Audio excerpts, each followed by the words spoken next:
Bismillahirrahmanirrahim. Assalamualaikum warahmatullahi wabarakatuh. Darso Arif Bakuama di sini di Toibo TV di hari Selasa tanggal 5 November 2024. Masih terkait gugatan Dr. Andes Ahfaz Asin dan Novi Korina terhadap Jam'an Nurhotin Mansur atau Yusuf Mansur di Pengadilan Negeri Jakarta Pusat terkait PKPU atau penundaan kewajiban pembayaran hutang. Tentu kita bertanya bahwa berapa sih sebenarnya yang ditagih oleh Ahfaz Asin dan Novi Korina terhadap Yusuf Mansur. Hari ini persidangan dijadwalkan sidang perdana hari ini di Jakarta Pusat, Pengadilan Negeri Jakarta Pusat. Dari sistem informasi penelusuran perkara yang saya ambil, sistem informasi penelusuran perkara Pengadilan Negeri Jakarta Pusat, di situ disebutkan bahwa Ahfaz Asin sebagai pemohon 1 dan Novi Korina sebagai pemohon kedua.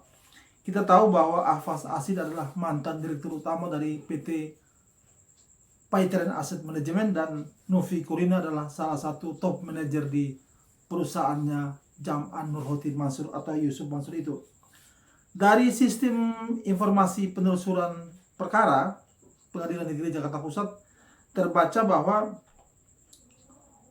utang termohon, yakni utangnya Yusuf Mansur kepada pemohon 1 PKPU atau kepada Ahfaz Asin itu tertulis 4.300.789.753 rupiah.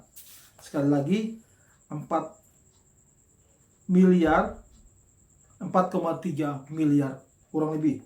Kemudian utang Yusuf Mansur kepada pemohon 2 PKPU yakni Novi Korina itu sebesar 369.561.676 rupiah.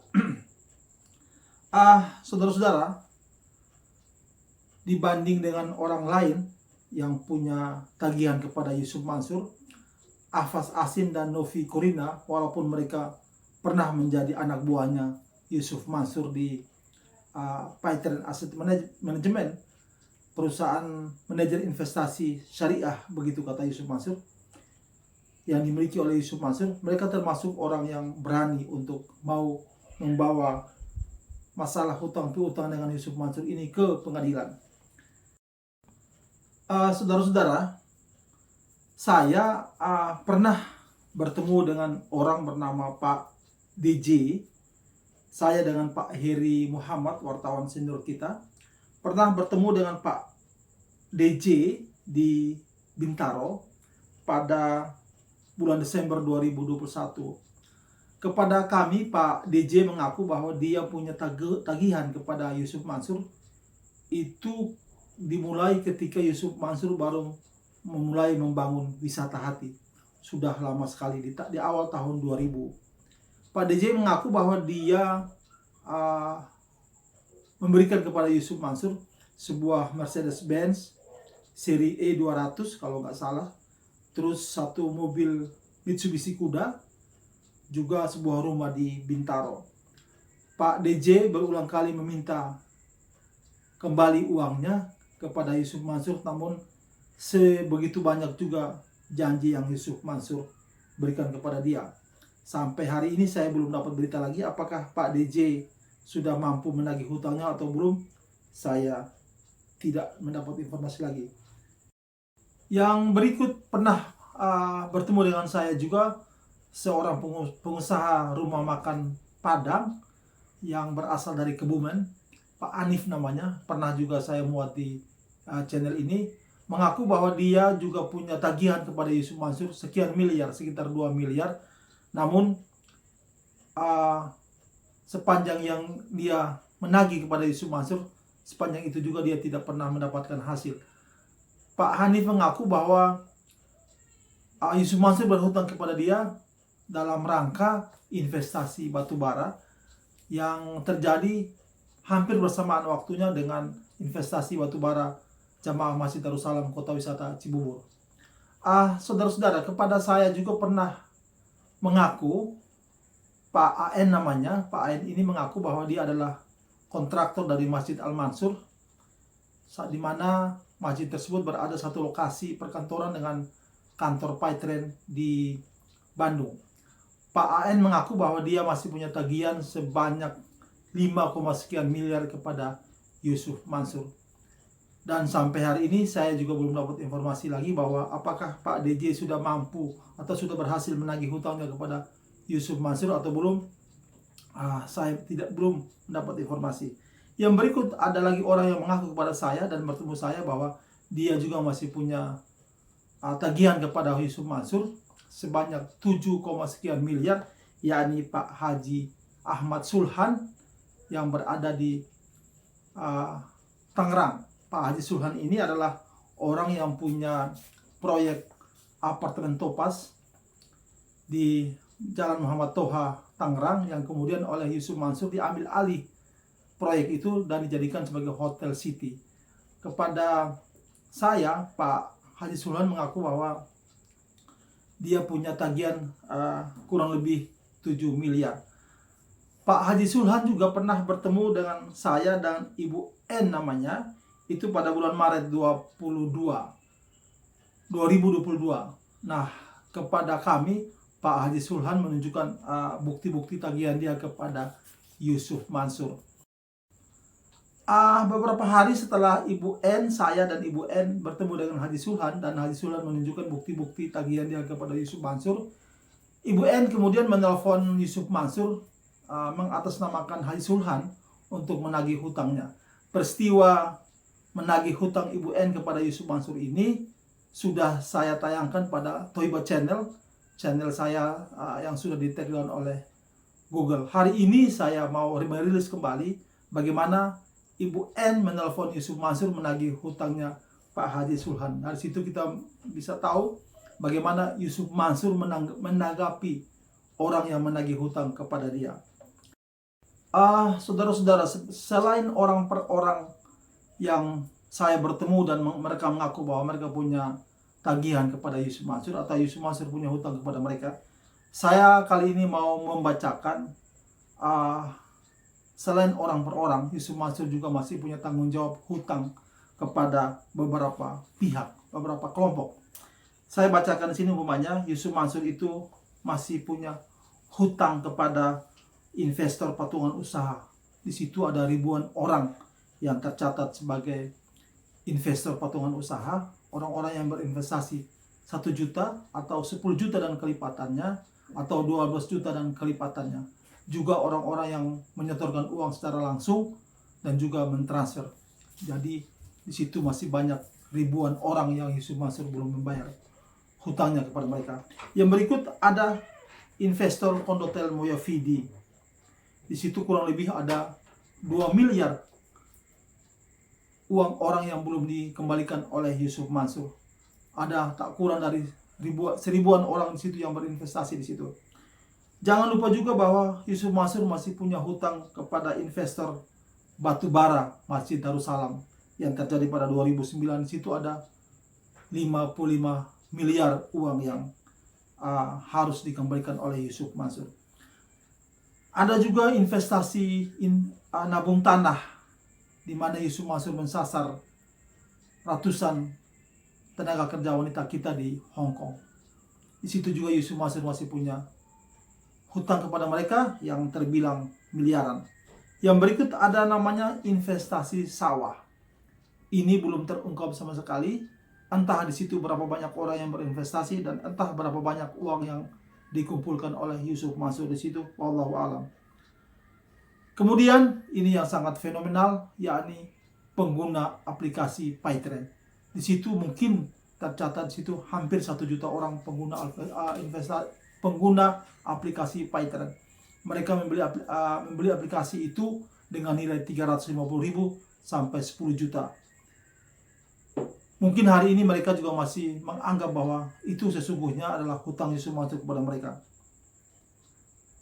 Ada lagi hutang Yusuf Mansur kepada karyawan Paitren. yang sudah diselesaikan di pengadilan, proses hukumnya sudah selesai di Pengadilan Negeri Kota Bandung, tinggal Yusuf Mansur dan Paiteren membayarnya. Di situ juga tercatat sekitar 5 miliar rupiah. Yang sangat fenomenal tentu saja namanya program Umroh Merdeka. Ada 7.000 sekian ratus orang yang tercatat sebagai peserta Umroh Merdeka yang telah membeli booking seat. Di situ uang yang terkumpul kurang lebih 26 miliar. Ini juga termasuk hutang Yusuf Mansur kepada mereka. Ada lagi orang-orang yang membeli saham BRI Syariah. Kita tahu beberapa tahun yang lalu Yusuf Mansur pernah mengumpulkan uang orang dalam rangka membeli saham BRI Syariah lewat koperasi yang didirikan oleh Yusuf Mansur. Tentu saja itu sudah menguap kemana dan bagaimana pertanggungjawabannya, wallahu a'lam. Yang penting lagi yang perlu diingatkan di sini adalah hutang Yusuf Mansur, hutang pertanggungjawaban kepada mereka yang telah bersedekah kendaraan roda 2 dan roda 4, bersedekah uang, bersedekah atau berwakafkan aset mereka. Ini juga Yusuf Mansur masih punya hutang, bagaimana mempertanggungjawabkan semua itu. Saudara-saudara, saya kembali lagi bahwa Dr. Randes Ahfaz Asin dan Novi Kurina termasuk orang yang berani mengambil langkah hukum untuk memperkarakan atau menagih hutang mereka kepada Yusuf Mansur. Sedangkan di luar sana masih banyak ribuan orang yang tidak punya akses hukum, tidak punya akses macam-macam untuk menagih hutang kepada Yusuf Mansur. Mungkin saran saya memakai cara yang pernah digunakan oleh orang yang menyewa jasa Pak Sulaiman untuk menagih Yusuf Mansur. Pak Sulaiman ini adalah seorang pimpinan dari sekelompok debt collector. Nah, saya memang pernah menayangkan pengalaman Pak Sulaiman di video ini, tapi kali ini saya akan merilis kembali bagaimana pengalaman Pak Sulaiman untuk yang menagih hutang kepada Yusuf Mansur. Mudah-mudahan 2 video berikut ini, pengalaman Ibu N yang mengatasnamakan Haji Sulhan yang meminta kembali uang dia kepada Yusuf Mansur, dan pengalaman Pak Sulaiman menagih, bagaimana dia menagih hutang seseorang yang telah memberikan dia kuasa untuk menagih hutang kepada Yusuf Mansur.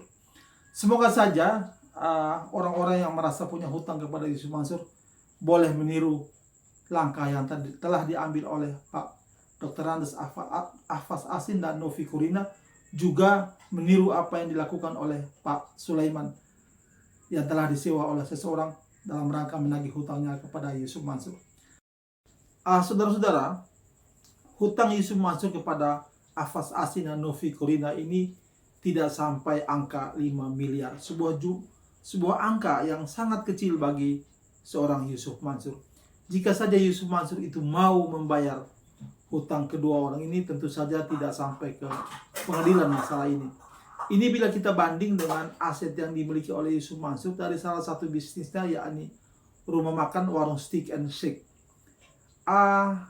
Diduga satu outlet warung Steak and Shake itu Yusuf Mansur telah mengeluarkan uang tak kurang dari 10 miliar untuk satu rumah makan tersebut, dihitung dari tanah yang tempat berdirinya rumah makan itu, kemudian propertinya dan modalnya. Saya menghitung dalam tahun 2024 ini saja Yusuf Mansur tidak kurang dari 5 warung Steak and Shake yang dia bangun. Mulai dari yang berada di Jalan Daan Mogot, yang berada di Cikarang, di Medan umumnya, juga di Bandung, dan terakhir yang saya lihat yang sedang dibangun yaitu di Kaliabang Tengah, Bekasi. Kalau saja Yusuf Mansur itu punya niat untuk mau membayar, tentu ini sesuatu yang tidak sulit bagi dia. Jadi sementara orang itu menagih hutangnya kepada Yusuf Mansur terbilang sedikit, sementara Yusuf Mansur dalam setiap tahunnya itu terus membangun warung Steak and Shake. Kita tahu bahwa Yusuf Mansur mengaku bahwa rumah makan itu adalah milik dia. Semoga video saya ini bermanfaat dan sampai bertemu pada video berikutnya. Billahi taufiq wal hidayah. Wassalamualaikum warahmatullahi wabarakatuh. Pak. Jangan begitu dong. Iya dong, habis udah lama, kasihan, sudah tua paman aku lah. Aku punya paman itu, kasihan. Saya rugi. Ya rugi gimana, lo yang usaha kok rugi. Ayolah, kita ketemu. Kalau ya dibatalin aja jual belinya, masih kurang itu. Pusing juga aku denger itu berita-berita antum yang jelek-jelek kayak gitulah, gitu loh. Jangan macam-macam Anda. Ya enggak lah, ngapain saya macem-macem? Bapak yang macem-macem, saya yang macem-macem, sampai manapun. Udahlah, bayar aja lah Pak. Uang segitu kan kecil dong buat Pak Yusuf kan. Bayar aja lah, bayar. Udah, bayar aja dah, pay, oke? You pay, the problem finish, oke? Kalau enggak, udahlah, kita ke Singapura aja dah, bertengkar dah, oke? Thank you. Iya, bayar aja, bayar, oke, bayar ya. Jangan sampai nggak bayar lo ya. Saya tunggu 1 minggu, oke? One week, oke? One week. Jangan janji-janji melulu, ya. Oke. Ya. Jangan janji. Lo ustadz lo, jangan janji melulu lah. Oke? Justru karena saya ustadz, saya belain dia dari kematian. Yang penting itu dibayar, urusan selesai Pak Ustadz. Itu kasihan paman aku. My uncle is kasihan lah. Ayolah bayarlah ya. Oke ya. Oke. Ya udah. Oke, kalau saya tidak bisa sama itu. Ustadz gak usah marah-marah, yang penting dibayar, selesai. Jadi saya bisa kenalkan tim pengawas? ini saudara saya yang namanya Jack. Ya. Beliau yang memantau Ustadz itu. Ya. Ya. Beliau pergi kemana, tujuannya apa. Ya. Ini tim saya Ya. yang mereka ikut membantu saya waktu nagih Ya. Ustadz Mansur itu. Ya. Siapa aja nih Bang, teman abang ini Bang? Namanya saudara Jack. Beliau yang mantau. Ya. Dan silaturahim ke rumahnya PRT. Ya. Sebelum kita turun ke rumahnya beliau, Ya. sebelum saya datang ke rumahnya, saya jangan panggil Ustadz lah, Ya. ke rumahnya Mansur ini, Ya. saya berkoordinasi dulu Ya. kepada yang punya wilayah. Ya. Saya sudah berkoordinasi kepada punya wilayah. Di situ ada satu masjid. Base camp kita di masjid semuanya. Kita Betul. ada 5 orang. Ya. Ada 5 orang. Ini teman-teman saya semuanya yang mereka saya tugasin. Ya. Mereka nggak saya tunjukin ke Ustadz ini, Ya. Pak Mansur ini. Kenapa nggak saya tunjukin? Karena supaya beliau bebas kalau memantau-mantauin, beliau pergi ceramah, pergi kemana. Jadi saya tahu Ya. beliau benar umroh apa enggak. Waktu itu beliau izin mau ke umroh, saya cek benar. Saya tanya sama beliau. Ya. Jadi beliau sempat bilang berapa hari kan, saya izin umroh. Oh benar dia umroh. Benar waktu itu ya. Dia janjikan saya apa semuanya. Saya tanyakan sama orang teman tim saya ini. Ini mereka Jack. Satu lagi. Yang satunya lagi Bang Joni. Oh Joni ya. Iya. Oke. Jadi dalam hal kita menagih itu karena ini satu hal begini ya. Ya. Sebetulnya kita perlu pahami, tidak mungkin saya dipakai jasanya. Ya. Kalau orang itu tidak berbuat masalah duluan, mempunyai hutang, berbuat masalah duluan, memakai uang orang. Ini uang orang, haknya orang. Dan orang itu diberi iming-iming, diberi keuntungan dan lain sebagainya. Akhirnya orang itu meminjamkan, bukan memberi, bukan menyedekahkan. Kalau sedekah, bukan ke ustadz ini, pergi aja ke anak yatim. Ya. Kalau sedekah yang sebenarnya pergi aja ke janda-janda yang tua, atau bawa uang kita langsung bawa ke Palestina. Ada saudara-saudara kita yang di daerah-daerah yang lebih susah. Ini diamanahkan sama salah satu orang, yang orang itu publiknya bukan artis, Ya. tapi penceramah. Ini amanah loh. Dan kami tugas penagih ini untuk menyelamatkan dia juga. Bagaimana nanti dia tuntutannya di akhirat?